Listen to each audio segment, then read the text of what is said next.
Hello, everyone, and welcome back to your own channel, Dubai Desert Driving Etiquettes and Techniques. My name is Rahimdad, and today I bring you the Hulk of the desert, Tajj Ali. Hello.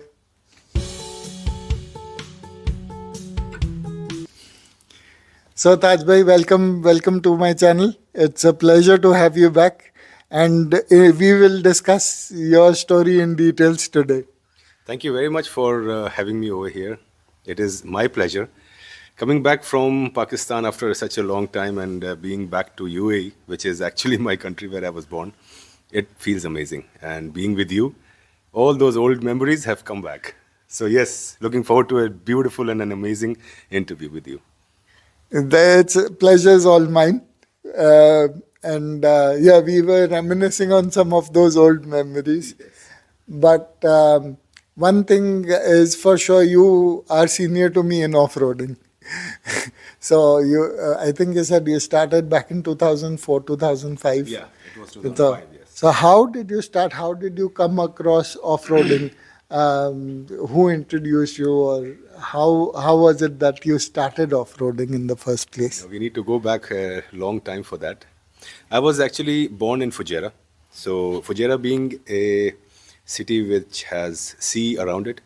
So fishing was my passion for a very long time. Yeah. Absolutely. I shifted to Sharjah in 1997. And that's how I went away from that fishing and the sea areas and came back to the desert. So around 2005 is when I met a friend. His name is Rehan Kabir.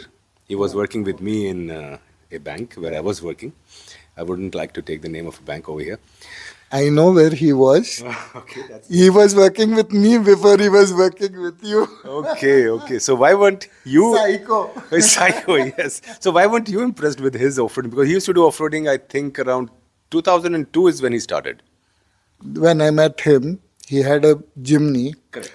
which he had removed all the seats, Yes. every weight. He didn't want any passengers with him. You know why that was? Except, Because he was overweight. no, and he had got mods from UK and Australia to. He used to bring it from there and so it was like a little bee going around the desert. Exactly. I was like, what? He, if I would like to talk to you about him, he was kind of a person who used to do things out of the way. Yeah. He wanted to do things which other people just think about. Yeah. So this was one thing which he always wanted, and he was the one who brought me in to the desert driving kind of a thing. He used to take me with him as a passenger, and he awakened that passion in me when I was ready, and I told him, yes, I want to do it myself. So sorry for that. He took me to the used car showroom in Sharjah, Shindaga, Abu Shagara. Abu Shagara. It's been a long time. Yeah. Abu Shagara. And I'm looking at those Nissan Patrols and, the Prados and all that. He's pulling me and bringing back to Jimneys and Rockies and all that. I was like, what the hell? I have got the money with me. I can buy that car. Yeah. He's saying, no, don't buy that now. It'll spoil your techniques. It'll give you the power. You just press the pedal and you'll reach where you want to. Yeah. If you have a smaller car, that will teach you how to reach there. The techniques. It'll teach you the technique. It'll force you to use techniques, Techniques. and then only you will reach there. So once you have the techniques, then you can buy whichever car you like. And that's how I started off with a 1995 Rocky. That was my first off-road car. That's a Daihatsu Rocky, and if I'm not mistaken, that was like a 2-liter 4-cylinder or 2.4-liter 4-cylinder, and it had a manual gear. They didn't come with an automatic. Exactly. It was a manual gear, and it was 2 doors, and it was 2 liters 4-cylinder carburetor. Yes, it was my first love also, and I was looking for one, but unfortunately, I never found one in any condition that I could use. And Actually, that car was, Jimneys replaced them. But before that, the Ministry of Electricity and Water Supplies used to use those cars. So any car you will find would be ex-ministry car. okay. Now, it's your luck if you found one which was used by a decent person. Right. Because their routes used to always be into the mountains and, those uncharted areas. So Correct. these cars used to go there. Rockies were like the goats of the mountain. Absolutely. It can reach anywhere. Only thing is you need to have those techniques. So me again being in the desert with those muscle cars with the with the Rocky, it used to look odd, feel odd, but believe me, after a lot of struggle and going through a lot of humiliation, I would call it at that time, because others used to go straight up and I used to go up and down and left and right, and all those different ways, We found cheat our own codes, ways. cheat Yeah, codes, cheat codes. and then we reach up. But that feeling, Yeah. once you reach that top, Yeah. peak, it was amazing. And that's why I bought 3 Rockies, Right. 95, 96, and the last one was 97. Yeah. And the reason I bought them, because these cars, of course, as good they look and comfy they are very weak as well, looking at the current scenarios. And looking at those cars which were in front of me, the routes they used to take, this car used to struggle. But I loved it, and believe me, the only thing where I used to shine out was when I used to put it in 2-wheel drive, and I used to run it as a buggy. No other car used to do that. That was fun. That was real fun. Yeah, I mean, it's always better to learn with a lower end car, because then you already have an experience.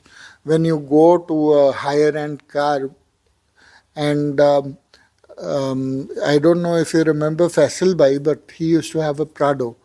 Yes. And the way he used to drive it, in my whole ride with him, once I was his passenger, because I didn't have my car and we were neighbors. So I was sitting with him and I was like on Fossil Rock only, in the whole Kalba Maliha area we did, only climbing Fossil Rock is where I heard his engine for a while. And when I looked, he was on 2,500 revs and he was on top. Amazing.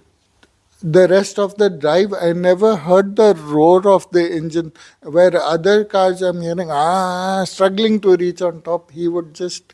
So he also started with a RAV4 or something. Okay. And so, I can relate to that. So when you started, whenever I've spoken to my other friends, my off-roading buddies, one thing I always ask them is, what was it when you started that scared you the most, and how did you overcome that fear? That's a very good question. And again, being a different person, people used to get afraid or were afraid of being, their car getting overturned, and somehow they cross a dune and they don't know what's on the other side. My issue was not getting stuck or overturned or anything like that. My issue was when you're going over the dune, that judgment of that speed at which your car will just topple over the dune was a very big issue for me. I never used to judge that properly. Either I used to overshoot or I used to be on the lower side. So on the top, I used to get stuck. Right. So it took me some time in mastering that. Once I understood that, the other reason was, first car, Rocky, lower, smaller chassis. Yeah. So it never used to have that problem. Every dune used to have both the tires on top. Then I shifted to a Land Cruiser. Okay. I shifted to a Land Rover, then a Jeep Wrangler, then a Vitara. So different chassis sizes or lengths used to give me this issue. But then I understood this with my last car, which is Jeep Wrangler, short pace, how this thing can be overachieved or, give a perfect result every time. The revs that you climb and your engine sound tells you whether you will overshoot or you will be undershooting. Yeah. So that's how I learned this, with practice, of course. Yeah. And once I mastered it, I never got stuck. Yeah. I had the same fear going over the dunes. What's on the other side? How fast should I go? But my thing, and the way I teach people, newcomers into the dunes, how to do it is, it doesn't matter if you get stuck. It's a refusal. You get refused, reverse back, try again at a little higher power than you tried the first time. And for the first few times, keep doing that. Right. So you learn because every dune is not the same. So if you say tried at 40% gas and you didn't go through, and now you're at 50% gas, you do go through, you don't apply that 50% power on the next dune as well, because that you might just fly off. So it's again start from 30-40% and work yourself way up. And for me, my biggest lesson was when almost drove for a year before I went to Swehan. And then I realized why Swehan is so different, because I had a discovery at that time. And we were going over a dune, and with my experience, I gassed it up because it was a high dune. But it was so smooth all the way up, my car just flew off. And when I landed, my the back, Luggage, yeah. everything, my back seat, the clip that holds the back seat broke. And all the stuff came flying. Luckily, the heaviest thing, the jack, came and hit my headrest. And I felt that jerk, but it didn't come and hit me direct. Thank God. So yeah, I mean, it's a lesson. Oh, yes. You Learn the hard way. learn hard. I would actually like to mention my mentor in the desert, Mr. Mohammed Idris. I'm sure a lot of people would know this name and they love him. He's the one who taught me how to drive and survive in the desert. That was the most important thing. He was a teacher and he used to teach in an amazing way.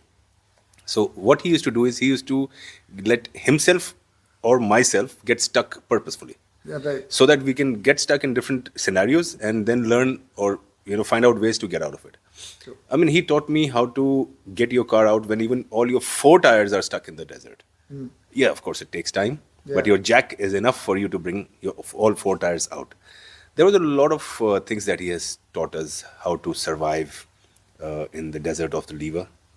He has taken us to Swehan, he has taken us to Leseli, Swehan, both are mini levers because same kind of sand is available in these areas, very soft.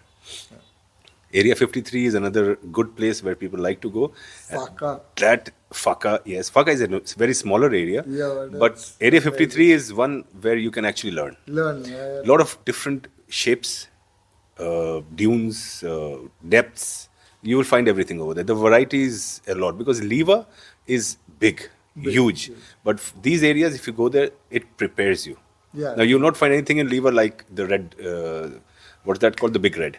No. Because big red and all these are those sands which are revealed or they are there because of the water content being there and those valleys being dried up. So it's a different dune. You can easily go up those dunes because they are little. The tires are easily traveling on top. They're more forgiving. Yeah, more forgiving, exactly. But Liva, no way. You have to be prepared completely. Otherwise, you can't survive there. Especially in the hot seasons when there is 40-45 degrees. You have to be very, very ready for your survival there. No, but so talking about Liva, I think is in 2 parts. So, but the real Liva with the Morib Hill, with Arada and all, that is absolutely, you cannot prepare yourself for those. You just need to be on your toes throughout the full day, 8 hours if you're driving from, say, Morib to Arada, 200 kilometers. Yes. You just need to have your attention spent at your highest peak. Otherwise, you cannot survive there. Correct. But then there's a more forgiving for the yellow truck drive. There you'd find there's a big red, there's a big red there, there's a big red there. Which one do I go? And then you want to play on everything and you're lost. Yes. Which one do I go and play on? There's a buffet of dunes. Oh, yes, that's true. Actually, Liva, I had an instance of about 5 to 8 times being in Liva. And we used to make sure that we used to go there for a couple of days so that we can enjoy the day as well as the night and the evening drives. Liva is much better in the evening, much forgiving in terms of those heat waves that are there. And in the night, you can rest as well. Cars are basically in much more peaceful status when you talk about their heating up and all that. So I used to love. And plus, because of those areas being the expanse is so big that your car can actually travel for a couple of kilometers on a straight path. It doesn't have to go up and down. Yeah. The other thing which I wanted to mention here is that in Liva, we used to get lost a lot. And Idris, being the most senior person, he used to teach us how to navigate looking at the stars and camel tracks and those electrical lines. So believe me, there are some things which can never be forgotten from the teachings of Mr. Mohammed Idris. And let's see, maybe if I can come back again and to off-roading, I might with our friend Rahimdad start something bigger scale, like he has already done, teaching us the etiquettes and all the things that needs to be learned before going for a desert drive. Thank you so very much. It will be a pleasure. It will be an honor for me to drive with you again. I remember, of course, Idris bhai, we cannot forget you. If you're watching this video, we love you to no end. Yes. We miss you. You have not only been his mentor and my mentor, but you have been a mentor to so many newcomers. Right.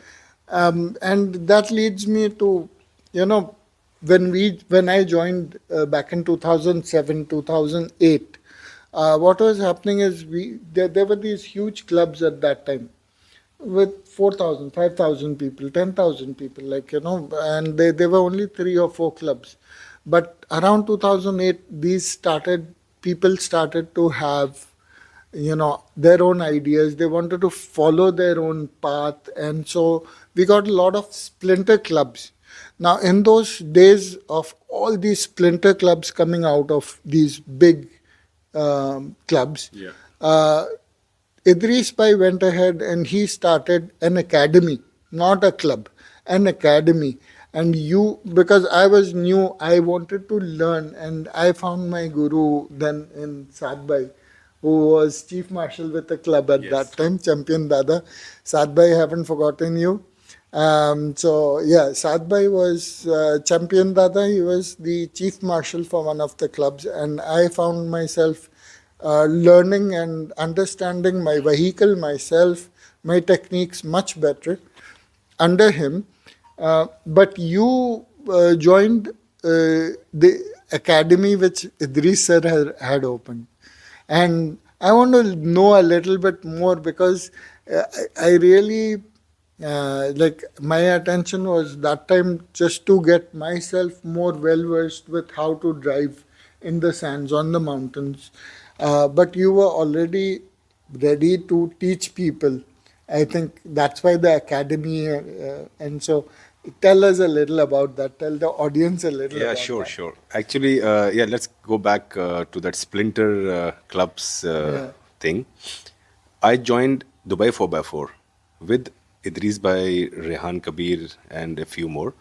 And obviously, while going on trips, we came close to each other because you see the desert actually not only teaches you discipline or techniques and all that, etiquettes. It also teaches you depending on people who can actually save your lives, because there nobody else is there except those people. So they become very close, maybe more closer than your family. They are like an extended family. Exactly. So what happened is that differences are everywhere. Yeah, absolutely. And leaders are not made, they are born. So what does a leader need? He just needs guidance and his passion. The moment he understands something and it reaches his potential, he's ready to do it on his own.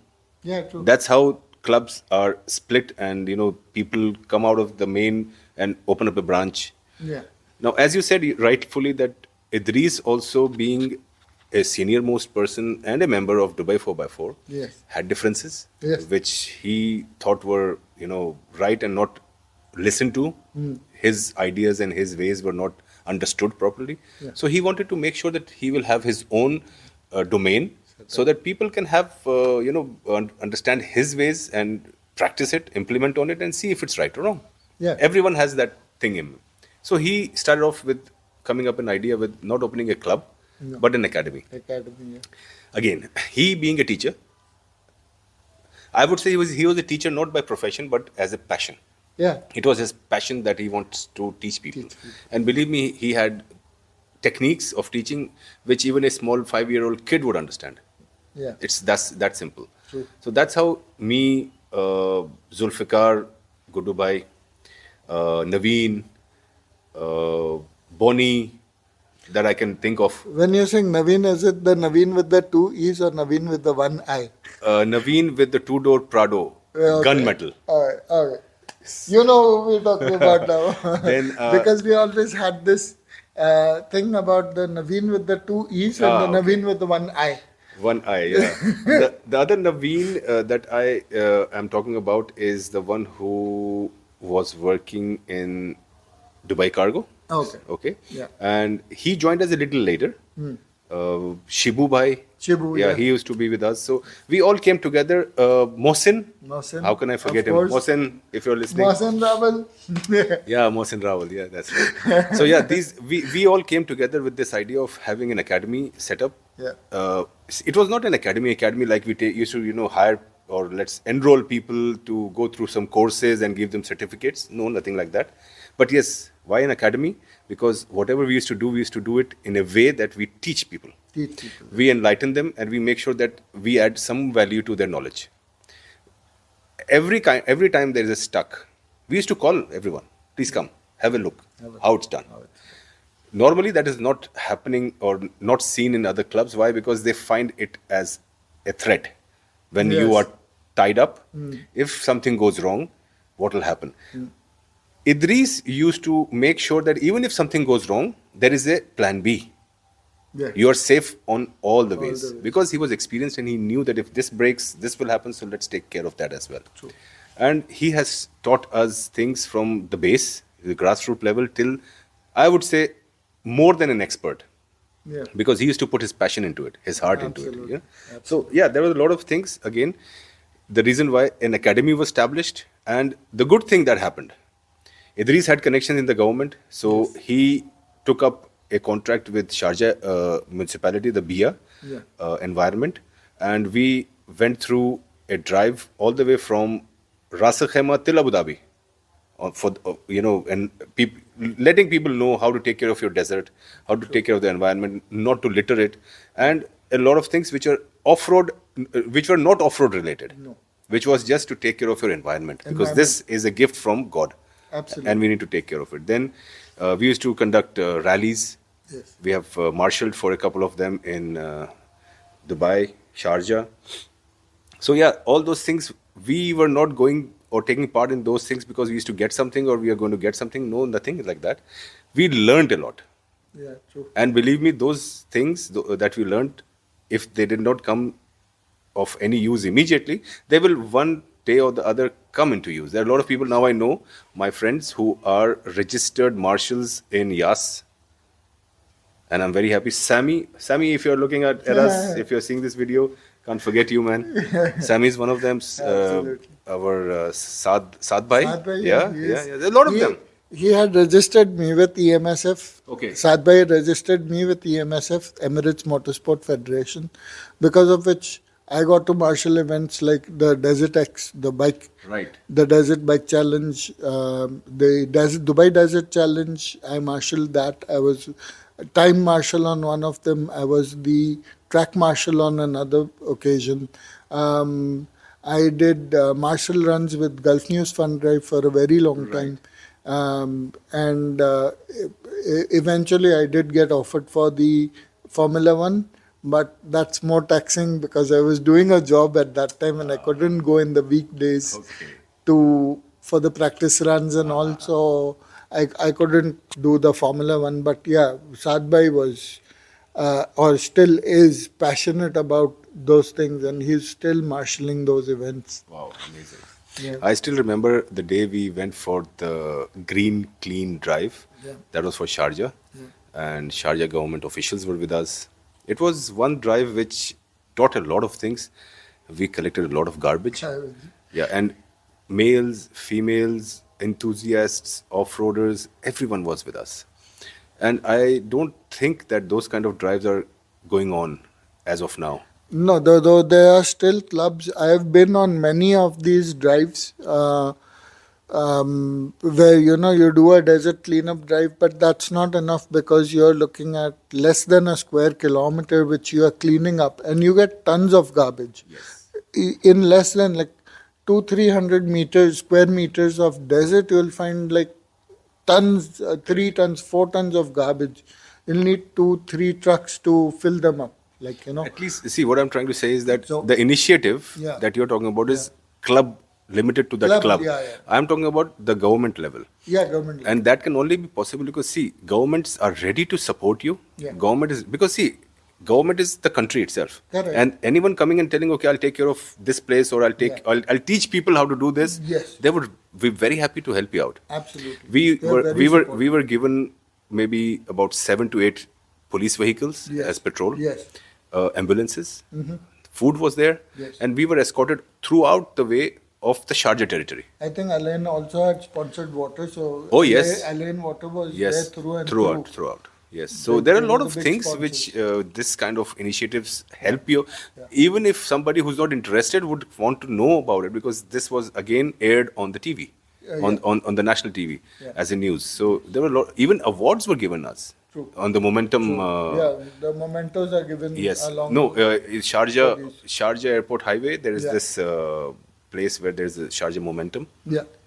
Over there, the whole event was organized. Oh, okay. And the Sharjah Environment and Bia minister came there, and he gave all the awards to Idris and a lot of people over there. So yes, the thing is, we need to do this a lot. Yes. Off-roading is a passion, but until and unless our desert is not clean and safe and there, Yeah. we can't do off-roading. Yeah, true. So the first thing is to make sure that the platform is available where Yes. we want to perform. Absolutely. So yes, I would definitely want this to come back to life again, and maybe me and you together Yes, we can approach these environments, because I know those people, because I used to go with Idris, Yeah. in meetings, personal meetings. So I know them. Maybe we can go back to them again and talk to them and see maybe they are still because as of now what I see is a lot of things changed. Yes. Territories have been changed. A lot of fencing has been done. Yes. A lot of areas have been restricted. Correct. But still, why have this thing come into place is because of this one reason, that people are not taking care of the desert. I had an interview with my brother. I had an interview with a couple of other, Freddie, with Richard. And yes, a lot of fencing has happened. And these areas have been fenced out. Why? To protect the environment. Absolutely. And like Freddie says, it's their country, it's their right to protect their own environment. Now, we have been talking about it because, like you and I, we are both, our mentors was Idris. Yes. And coming from there, our mentality is not different. Our mentality is the same. Yeah, I've been on a lot of these cleanup drives, but also from my heart, what I want to do is get the message across. Because I can pick up garbage of 100 people in a day, and that's not enough. Not enough. Because there are another 100 people somewhere else throwing garbage elsewhere. Correct. Which in the wrong places, or lighting fires in the wrong places. Desert is an environment. It is full of life. There And- is life inside the desert. I would- Which reminds me, I still remember to date, we had this night drive. Mm-hmm. We ended behind the Pink Rocks area near the 2nd December Yes, Cafe. yes, yes. And this is the first and last time I saw a Sidewinder. And I will admit today that I was scared to hell, having a snake right in front of me. But you were very cool, removing your flag and then playing with it. And later we realized that the snake actually bit the flag, Yes. and it left holes, Yes. and some of its venom on the flag. I was actually very, the fan of this guy who died. I don't know, I don't remember his name now. Who used to be the one in Animal Planet and Discovery? Yeah. Okay. Steve So Irwin. he- Steve Irwin, yes, Yeah, Steve yeah. Irwin. So Yeah. he used to show some techniques, and Correct. he used to tell us how to keep them calm and not to make them aggregated and all that. So I was trying to do that and see if I can also do But replicate. you poked it. I wa- It bit your flag. Yes, it did. Actually, No, but it was like the safety, but that's where we realized that sidewinders actually travel sideways. Yes, actually it travels And very sideways. fast. Very, very fast. True. We were in the second lane, like, oh, Yeah. But it was fun. it It was was fun. fun, It and was the good fun. thing is we did not damage No, the no, we didn't. reptile, and at the end of the day, it went its way, and we went our way. No, it went actually, it needed the warmth. I think it went and under my car only. And it was getting the warmth from the V8 exhaust. Really? Basking under it. Anyway, Because it was cold days. it was cold. winter Yes, days. yeah, yeah, So yeah, yeah. he was looking for some warmth from the sun and Rahim came Saab, out. the thing is, if you're talking about sidewinders, Yeah. me and Idris and the gang, Yeah. we had gone to places which were never ever had tire tracks on those sands. Right. And we used to camp over there. Right. We have found, we used to always do that in the night. So we are sitting down and having our shishas and our teas and coffees, and suddenly we listen a sound. So everyone having the flashlights and everything ready in the hand. The moment the flashlight is on, we saw tracks of 8 paws like a spider, and that was like a foot, 30 centimeters wide. So you can imagine how big that spider would have been. I have seen like bigger than the palm of my hand. Spiders bigger than the palm of my hand. Behind the Pink Rocks area with bushy area. Those areas are filled with these. And we had no choice because somebody ruptured the radiator. Oh, okay. And so we had, luckily we had some M-seal. Uh-huh. It takes time. It takes time, yes. The M-seal takes time to dry up and Yes, you yes, have yes, to put. yes. So we had nothing, and my daughter just went, sat in the car, locked the doors. She's like, I'm not coming out. No, desert is a dangerous place. But only It's- thing is yeah. you need to be careful. Yeah. And- And you need to be properly dressed. Yes. So full sleeve shirts. Oh, yes. Boots. Don't go out like so. I mean, like I said, sidewinder. But I had an incident where we had scorpions. Scorpions are very, very But regular. the small, luminous ones, orange, green, yellow. I was like, Idris told me this once when we had camped. I don't remember the area today. yeah, But early morning when we all wake up, we are wrapping up everything, and the last thing was our tent. Yeah. The moment we removed the tent, we saw 2 or 3 of them Yeah. at the bottom. Yeah. The reason why they were there because of the warmth that came out of our body, Yeah. who were sleeping.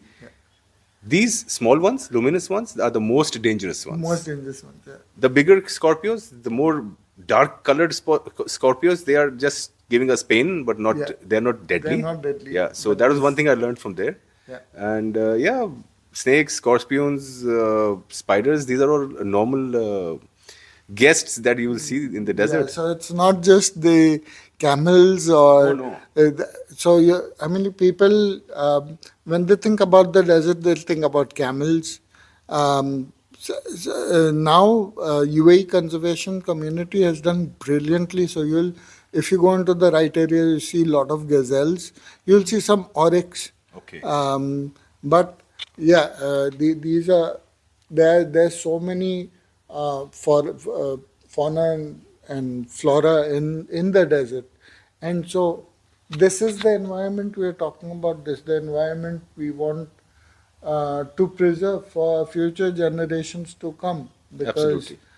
we don't want to be selfish and keep this experience to ourselves. We want to pass on our knowledge, this art of driving in the desert, in the Correct. sands, to the newcomers, and they with hope that they will pass this knowledge on to somebody, Definitely. See, and it will carry on.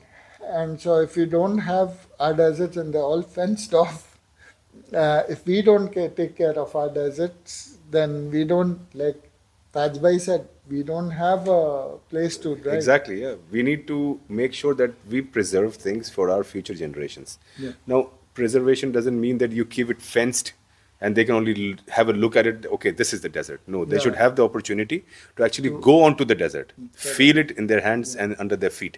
Yeah. So for that, we need to make sure that we see. The thing is, UAE, for them, desert is like a gift from Allah. It's their pride. Absolutely. So they are proud of it, and Yes. they will make sure what may come to preserve it. Yeah. They don't care about people getting disturbed or whatever. Yeah.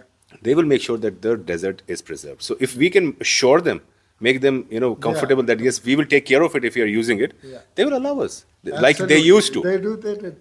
So I mean, for us, remember, we used to have events, and when we used to approach, they used to open these fence gates up yes, for us, yes, yes, just to let us in, yes. because they were sure that we, follow the tread lightly. Correct.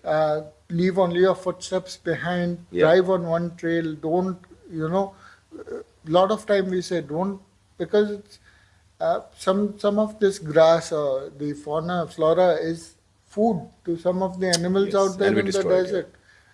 If we drive over one bush, that's okay. That's a complete all environment. The cars, all the cars drive over one bush, that's okay. But if 20 cars following you and they drive over 20 different bushes, you're destroying food for 20 animals Correct. instead of just the one.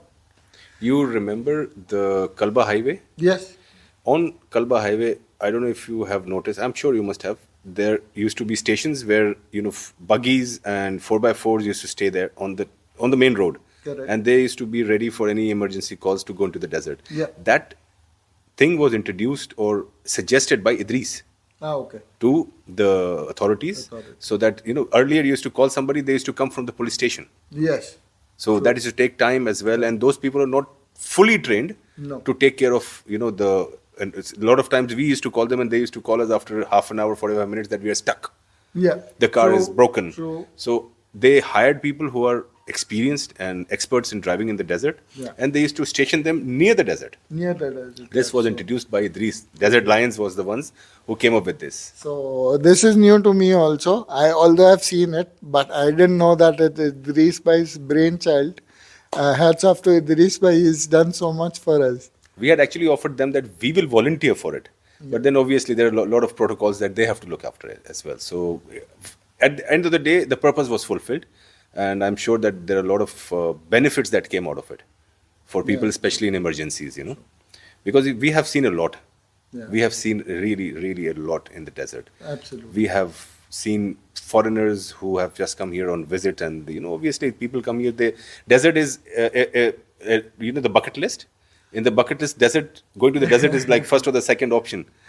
No. So when I'm speaking, I was speaking to Freddie. He's from Belgium.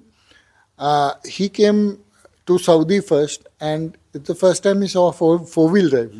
So for some of the Europeans coming where it's about the small cars, electric cars, and environmentally parking friendly, city friendly vehicles, they see a four-wheel drive for the first time. Right. So, of course, where do you drive these four-wheel drives? In the desert, in the mountains. So these things, desert in Europe for Europeans is like a first. Yes, I agree. For them, it's a totally different environment. True. For us, if we go to a green country, we are like, wow, look Exactly. at this grass. Yes. Wow, look at these trees. Green mountains. Wow, green mountains. In New Zealand, like, oh, yeah. amazing. But when they come here, they're like, look at this brown, grey. Wow. I never thought the environment could be this beautiful. True, very For true. them, the beauty lies in the eyes of the beholder. Beholder, exactly. So, when I joined off-roading, you were already known as the Hulk. Yes. Now, I grew up watching Superman and Hulk, the Incredible Hulk, and you didn't look like Dr. Bruce Banner changing into the Hulk. You look like the Hulk. When we see you, it's like the Hulk. And then you had a green Jeep, which really stamped. No, the green Jeep. Green, It kind of stamped that authority, saying, "I am the Hulk." So how did you get that name? Who gave you that name? I was a fan of Hulk and Yeah. that series and the cartoons and all Yeah, that. So it was always my dream that I do something which relates to Hulk. Right. I mean, out of all the characters, Hulk was one which was the natural character. Yeah. He didn't have those superpowers because some gadget or something. No. He had it because of his genetics. He was not He was not from another planet. True, true, exactly. He And is just an experiment that went wrong, and some yes, gamma rays. true. Yeah, went through his Said, body, yeah, and changed his so when he molecular gets angry, he becomes the Hulk. Hulk, And exactly. now Marvel MCU has been treating that differently, right? True. And actually, this Taken it Hulk in was a given to different. me by Idris again. Idris, Yes. okay. He was the one who came up with this, and I was like, Idris okay. by no nothing for me, no nicknames for me. Why? I mean, like he was the Hulk, and Gudubai became Batman. Batman, yeah. And my brother had the yellow jeep, so he became the Just, Thing oh, really? from the Fantastic Four. Ring, ring, do Correct, the correct, thing. correct, correct. So Yeah. he became the Thing. Nothing for me. You're still young, so you have time. I'm still young. Yeah. Only Actually, my beard is white. My hair is still one more black. thing I would like to mention over here is that Yeah. which actually initially put me into thinking, why is Idris telling me to do this? But then later on I realized that it was good that he did that. There is a leader of the convoy Yes. in the desert. If there are 4, 5, 6, 10 cars, Correct. and there's a sweeper Yes. who sweeps everything Sweeps and comes. everything. Yeah. He used to keep me and Gudu, one of them or both of us, Switch, yeah. in the sweepers area. The reason I did not understand in the beginning, but later on I understood that the leader Yeah. puts a person in the sweeper's position, and that person is the most trustable person. Absolutely. Not personal trust, Yeah. trust in his skills, Skills. trust in his decisions, Yeah. and he knows that if something goes wrong, because he might be a kilometer away, Correct. even the radio might not reach him. Not So this guy will be able to take care of any emergency that's occurred. So later on, I was like feeling so proud of this situation, and it became like a duty. Whenever we used to go, obviously we used to do mostly beginners, newbies, and intermediates. Idris never ever wanted or liked those expert drives. Okay. Why? In expert drive, you either just rush and finish the drive, or you damage something. You don't learn anything because you don't have time for that. Obviously, learning is everywhere, but learning in the sense you don't have time to stand, wait, see somebody getting unstuck, because everybody is an expert. So they know what they are doing. So they somehow or the other cross the terrain and they reach their goals. These drives, which are newbies, beginners drives, and the intermediates, that was those fun drives where 25, 30, sometimes even 50. The biggest convoy that I remember is I think it was from Margam, those gas areas, Yeah. towards Big Red. Okay. 167 cars, if I'm not wrong. And a time came that the whole convoy was the one from the point till the end. Till the end. So that was fun. That was amazing. I really like Margam because that was my first place for a New Year's celebration. I had been there and camped. And I remember it was obviously December 31st. The temperature was -1 degree there. Oh. And I believe still today deserts are very cold in the nights. So that was one experience which I never had, because I had never been to a desert and at that time of the year. So it was, I will never forget that experience.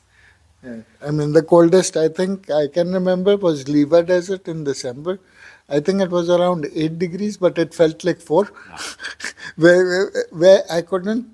I left my tent, I went in my car, wrapped myself up, and made myself cozy in one corner and just went to sleep in my This tent. is exactly what I we did. couldn't sleep in the tent. The wind would just blow through the tent, and I used. it, yeah, more chilly.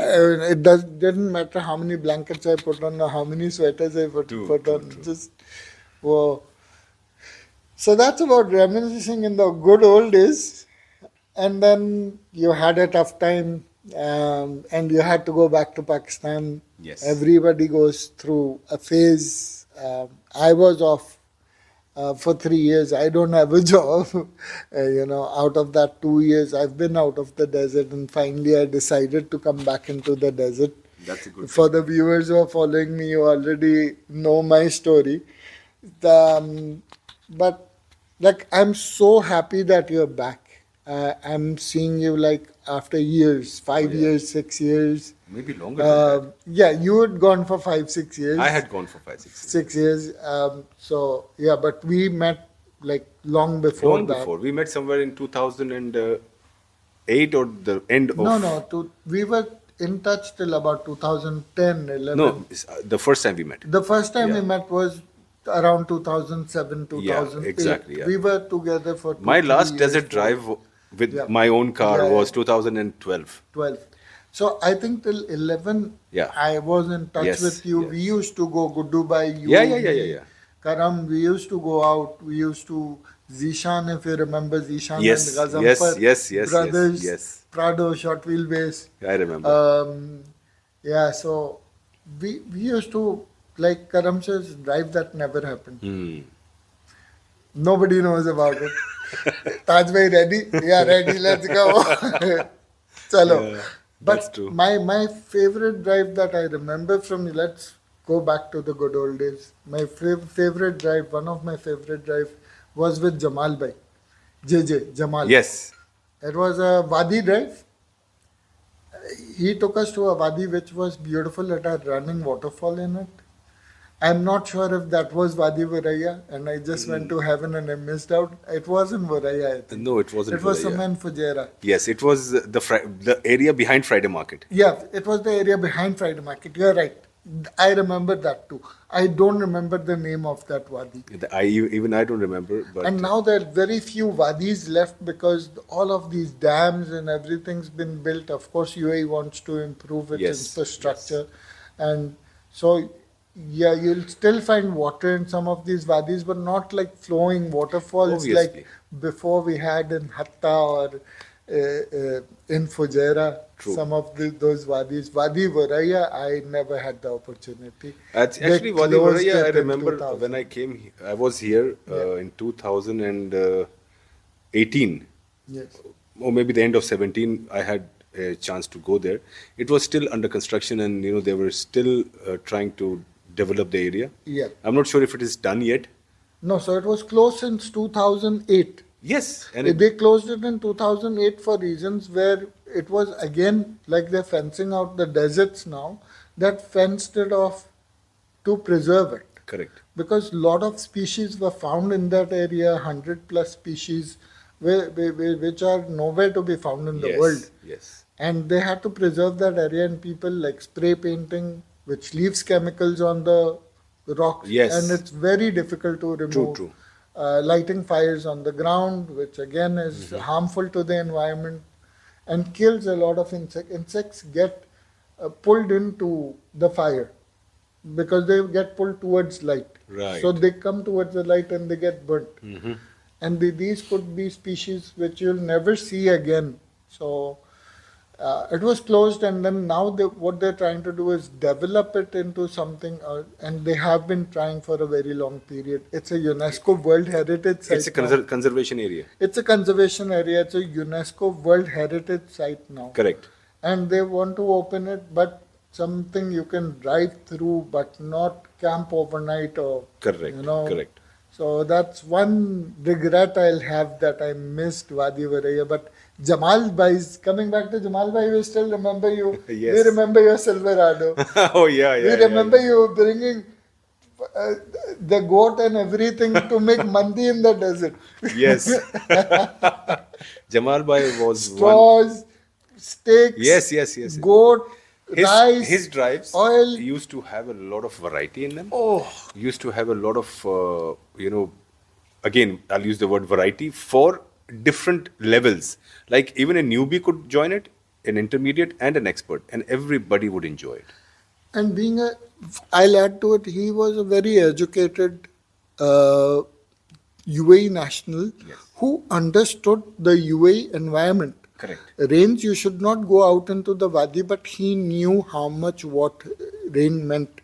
He took us into the wadi when it was just started to drizzle, and it was amazingly beautiful with the water running. Correct. But there was no, we were prepared, but there was no Danger. Danger, yeah. There was no danger of any wadi wall giving up and, having See, a again, landslide. you being that level of education, an educated person, you know things and the levels, and you know your own capacities. Yeah, true. And see, the thing is, anything overboard, Yeah. even water, Yeah. would lead you to some kind of a upset in your stomach. Yeah. Whereas water never kills. No. But you can reach that For stage. brain, it can go, if excessive water Yes. can go to the So brain. anything of an excess is Can not kill good. you. It's dangerous. So I remember he used to have those rain desert drives. One of the most amazing drives that I have attended. He used to bring the whole swimming pool into the desert, fill up the water, and probably about 30 people in that desert, in that swimming pool, is to enjoy. And I would say that all his drives, we had a chance when we were celebrating one of our New Years, and he got those firecrackers, what do you call them, whereas it was not allowed. So I don't know if I have to say this or not, but it has happened. Nothing can happen now. So he got those from his sources, and it was like we wanted to do this. Never everybody was having a demand, and I don't know from where he got them. This guy was like the most resourceful person I have seen, Yeah. and the most rejoicing. His presence would not make anybody sad. Even if the person is sad, he would become happy. That's the kind of personality he had. He would say. And believe me, if we have a chance, we would like to meet you, Jamal Bhai, again. And Yes, Jamal bhai, do please something get in again touch together. with us. Let's do something together. Let's leave our numbers under the screens, and if Jamal is looking this video, if anybody, and Anybody who I'm knows back. Jamal, just I'm back. So me, Rahimdad, we are here now. So let's come back together, and believe me, those old days can be relived again. again. Yeah. Let's do it. I'm prepared. He's seen my car now. Yes. I am prepared for it. It's this. This car is this. So yeah, it's so much. It's so exciting. Oh, yes. Reminiscing on those old days, but let me try again to come back to the present. So We were talking about you went through your difficult phase. Let's not talk about it. You're in Pakistan. Allah Subhanahu wa Taala had it for you. That risk of yours was in Pakistan for 5 years, 6 years. But when you're coming to Dubai, you remembered me, and I'm so blessed. Alhamdulillah, shukr, alhamdulillah. I'm so You were blessed. there were 3 people actually. Jamal was one of them. But I didn't have the number. I tried contacting Jamal. That number didn't work. So unfortunately, Jamal, Rahim Bhai, and one of my banker friend, his name is Mustasin. These are the 3 guys I remember, because the time we spent and the kind of connection that we had. Yeah, true. Obviously, you can't call everybody, No. right? So you can only call those who would do something for you. Yeah. And nowadays, anybody and everybody, even being a brother, your own real brother, wouldn't get time for you. That's the kind of situation. It was very difficult to take out time in places like UAE or any other foreign country, because everybody's busy. Everybody is a part of the system. Yeah. And that part where you are fixed, you need to keep working. Otherwise, the system wouldn't work. So when you're working, you don't have time for your people. It's a natural thing. Yeah. You take holidays for that reason. You go to meet your people back home so that, you can live those moments and everything. But anyway, coming back. Yeah. So I did not get Jamal Bhai. Then I contacted you. So you helped me a lot. Thank you very much. Allah bless you for Has that. it, has And my banker friend, he actually was about to go to vacations. So I did not, bother him, because obviously when somebody is about to go vacation out of the country back He's in a home, different he's in a mindset. different, yeah. So, and plus the kind of help I needed was either from Jamal or you, because it was something who is old enough, long time spent in the UAE, can do to find out things which I wanted to know. But anyway, Allah is great. Allah is And great, wasila is something which Allah makes from anywhere. You never know from where you'll have that wasila. No, but I'm so happy that Oh, yes. I was one of the people you thought of. Not only one of the people, you are the one because of whom I'm here today. No, that's not true. That is true. But the reason No. being, the kind of information, the kind of processes, the kind of documentation that was required now, because a lot of things have changed. Yeah, but I wasn't able to do much, as you know. And It was still- this is your risk was written here, Correct. and this is for Allah Subhanahu wa Taala. He knows best, and He did what is best for you, and for me. I agree, and the thing is, I'm very happy. I'm just happy that you got in touch with me. You're back. We're sitting, we're chatting. Oh, yes. All my viewers, I hope you're enjoying my conversation with Taj Bhai. We We are, go a long way back, True, and true. desert joins you in a way where it's very difficult for us to Idris, stay apart. again, I would Yeah, like to bring something here from Idris because yes. see, he being the mentor for me, he was like my father.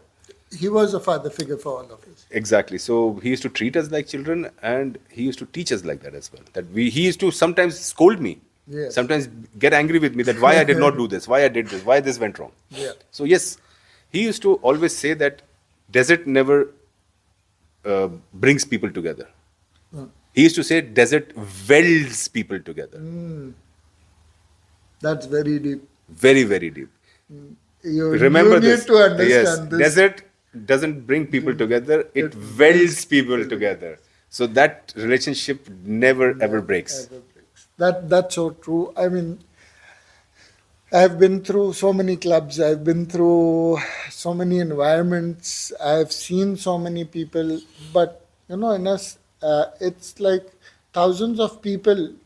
You seem to gel with a few, and you tend to stick with them for life. Yes. So, like, I completely agree with you, Idris bhai. Yes, it does weld us together. It does keep us together. Absolutely. We are a family away from the family. True. So now I'm happy you're back. So now what you're up to? I want to know what it is that now you're up to, and how can we bring you back to the desert? Because we need someone. I alone cannot do it. I need a team. I need someone to join me in this desert to teach people Sure. how to 100%. take care of the environment. What are the techniques? What are the etiquette? See, etiquettes again, the environment, preserving the environment comes part of the technique, Correct. or part of the etiquette. Technique is for driving. Why I say etiquettes and techniques is etiquettes. What is my responsibility towards you as a fellow driver? What is my responsibility towards the environment in which I drive? Right. What is my these all my responsibilities fall into the etiquettes part of this Correct. channel. So uh, tell us more what you're doing now. How do you think you can manage yourself? How we can bring you out into the desert again to join us and to Sure. enjoy, maybe start with a drive together. I already had my first drive. Oh yes, yes. You did, yeah. Let's baptize you into the desert again. Actually, baptizing is not something which you need to do because I'm already baptized and I'm already converted to a desertarian. I am a desertarian. Now, I love that. the thing is that I have come down here into my in-laws' sponsorship. They have their own business here in Ajman, Okay. and they are into general maintenance, civil works, and interior designing. Oh wow. Okay. And for the last 40 years, Wow. yeah, since Amazing. 1984, they have established. So over there's here. a lot of experience that goes Oh yes, behind. but the thing is, the reason why I came down here is, as you know, I was in banks over here into the sales department. So sales is something which I'm doing from birth, I believe. Yeah, I'm born for doing sales. Okay. So they understood that I am an expert in getting promoted, marketed, and all that. So I have done a lot of promotions and marketing for a lot of companies in Pakistan as well. I've set up a lot of companies over there, call centers over there. So they know all this. So they said that, fine, why don't you come down over here? Because their modus operandi was word of mouth. Right. Because being so old, everybody knows. But now, those old people are gone. Some of them have left the world for good. Yeah. Some of them have changed places, left countries, whatever. So what happens is that once you are, saturated, once you are stagnant in a place, you need someone to, pull your hand and bring you out. Right. That's where I come in. Okay. So I've come down here to help them promote their business, get their business up and running in a different way. They're still in operation, but not the way they used to be, because there are a lot of competition coming to the market and all that. So yes, it's just been a month and 7 days me being here. My visa processes are all done. So I am free to move anywhere. I have no problems in that. I'm free on Fridays. Rest of the 6 days I work with them. So yes, I'm all yours. I have no problem in giving you the complete Friday, anytime and every time. But Okay. it all depends because Friday is not a normal No, holiday no, for people. Yeah. yeah. So maybe we need to do some adjustments for that. No, there's upcoming national holiday which is off for everybody. Okay, okay. I am up anytime. We can find holidays, Oh no yes, yes, problem. yes. See when again bringing in Idris Bhai. Right. There is in our Asians when somebody talks he says मेरी माँ कहती थी. हाँ. Shah Rukh Khan नहीं, used to say Shahrukh that. Khan हाँ. ने, So why is that? Because अम्मी जान कहती one थी. person has to be your idol, and whatever he or she says Yeah. should always remain in your mind, and you should implement on it on your daily life. Absolutely. Idris Bhai has been my mentor and believe me like a father figure, and I can never forget him, whatever he has taught me. And actually the thing is, everybody, as you know, me, Idris Bhai, Rahim Bhai, have gone through those phases, So even Idris had gone through phases where he used to be in not so good terms with the finance and situation. So I had spent a lot of time with him. So that quality time spent with him had helped me a lot learn life much better. Absolutely. He even taught me how to control women, which I will not reveal over here. You have to come out, Personally. meet him, and then he might. Yes. This. Yeah, actually, Nice. Idris used to always say that when you have to get your passion perfect, you need to take time out for it. You will never get time to do it in a particular way. You have to always take time out, and that can happen at any time.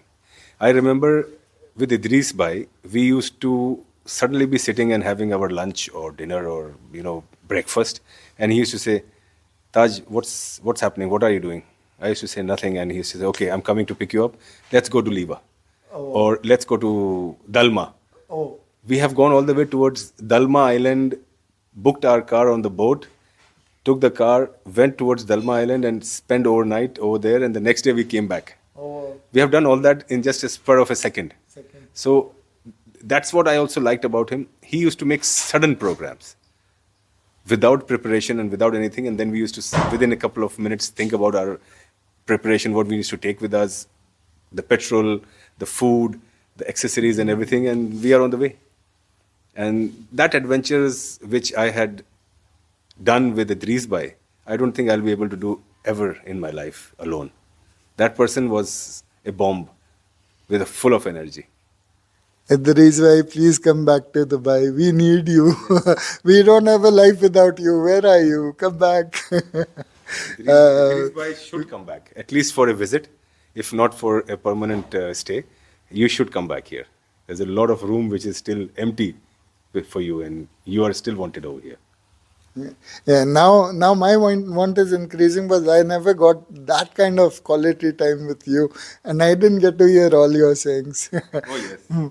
But one thing I can resonate with taking time out. I always preach that, when you do it and do it on a regular basis, because what happens when you have a break and you do something, you're just trying to learn what you had learned earlier all over again. Whereas if you're doing it on a regular basis, you learn something, you move on, you learn something new. Yes.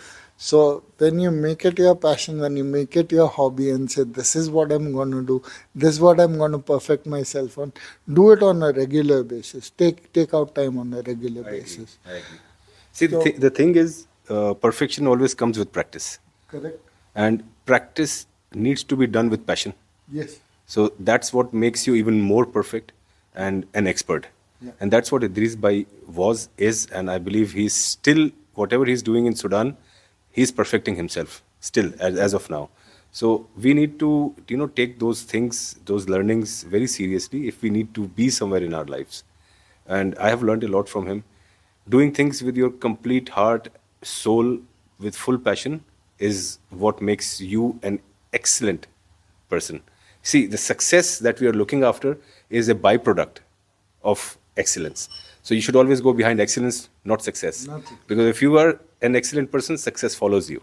Absolutely. And that's what is required very, very much. So Taj Bhai, you said that you are a salesman and can sell anything. So now it's time to sell your business. You have all my viewers. Please tell the viewers how they can take advantage of you and your business, and how they can help you to get your off-roader sooner rather than later, and get into the sands with all of us. Right, public? Thank you very There much. you go. Thank you very much for this opportunity. So, friends, as you know, that I've recently come back to the UAE, and I've joined a family business which belongs to my in-laws, and they are into general maintenance, civil work, and interior designing. Their business is operating from the last 40 years. Now, what has happened is that the way they used to operate was those olden days, where word of mouth used to work and connections and network used to work. But currently, in the situation where everything is digital, people want to have everything in front of their mobile screens. So that's where I come in. As last 4 or 5 years I've been in Pakistan, my expertise has been digital marketing. So I've come down here to make sure that their business is up on the internet and all the social media, so that their business flourishes even better. They are operational, they are working, but the business flow is not the same as it used to be. So yes, what we do is bespoke. It's all custom made. We don't do those furnitures or wooden work which normal carpentries do. We are taking up only those projects which are not made here, not done here on a normal basis. For example, if you have a picture of a cabinet or a table, dining table, which is exclusive, you just show us the picture and the dimensions where you want it to be placed. And we'll make exactly the same with of course, your color selection, your wood selection, and your wardrobe design, whatever you like. Or you want just the same as in the picture, we can do that as well.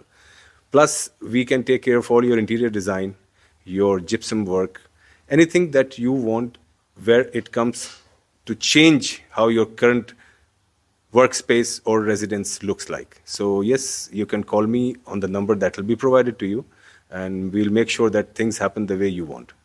Thank you very much. So yeah, that kind of paints a picture for me what you can do in terms of home and office designs of different furniture. But let's say that most of my public watching my video is basically off-roaders. How can you help us as off-roaders? So I was talking about to you about jacks, and we need planks out in the planks of wood out in the desert. Correct. So he has the best material wood which he can use to carve out a specific jack plank for you, and he will do it at a very reasonable rate which will last you a lifetime. So that's one of the options we are discussing. Another thing we were discussing is if you have 4x4s where you need drawers for your storage drawers and all. So he is also in touch with the aluminum and metal fabrication people who can fabricate the shell or the skeleton The of carcass that. basically will be made out of aluminum or steel, Yeah. angle bars. It depends on what kind of stuff you want to put into those storage boxes. Plus, it depends on the space that you want to use for it. So everything is bespoke, as we said.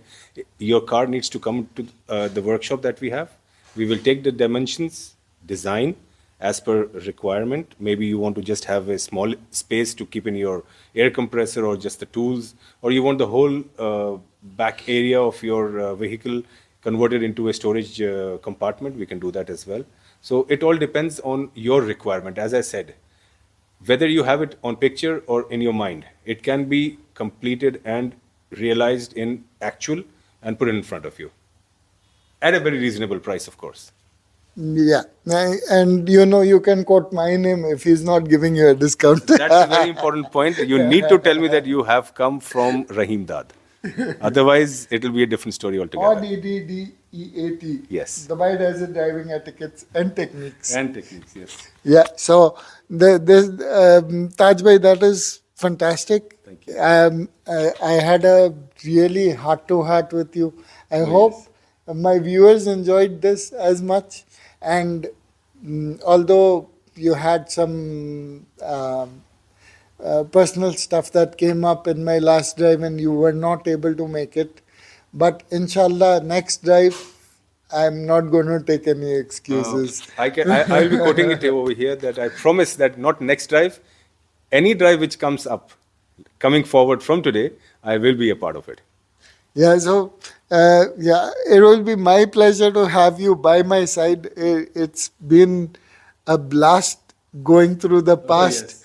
of all the stories from Idris sir. Not forgotten you at all. Never. And you're most welcome. Dubai, Sharjah, Ajman. We're spread all over the place for you. Yes. You just come and we will have a ball of a time together. Inshallah. Inshallah. So with Pleasure that, was all mine. Thank you very much for allowing me to be a part of this exclusive interview. And yes, it took me back a long time, probably about 15 years. Yeah, maybe plus. yeah, And a lot of names came in our minds, Yeah, which true. we had not forgotten, but yes, out of mind, out of sight is out of mind. So yes, when somebody is out of sight, it tends to go. But Idris, Rehan, a lot of other names that we took, those Jamal Bhai, those names will never go out of our minds because No. they have proven that they are extraordinary men.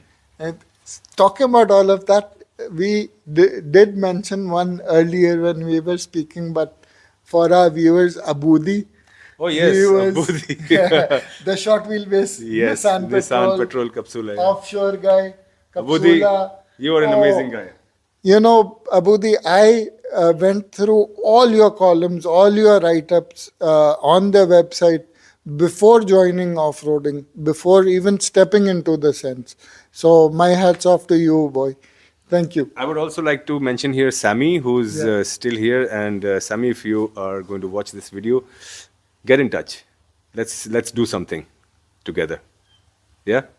Yes, so many names come. If you remember him, if you know him, get in touch with him. I will leave his name and number in the description below, so you can get in touch with him or me, and let's make a blast of a time. I'm still waiting for my second drive. My first one was reminded me, as I told you, Yes. that I was afraid that I left the desert, but when I went last time, it seemed the desert never left me. I just once I was in, the dunes just kept calling me, and I just kept following the dunes. Thanks to Freddie, thanks to Richard, Thomas, and everybody who was on that drive. That was a blast. I'm still waiting for my second drive, so please, any invitations, I'm waiting. Otherwise, yes, I will try to devise a drive. I'll try to put another drive together. I will bring in a lot more interviews, so stay tuned and keep watching for a lot more content from me. For now, it's goodbye. See you all again very soon in the desert.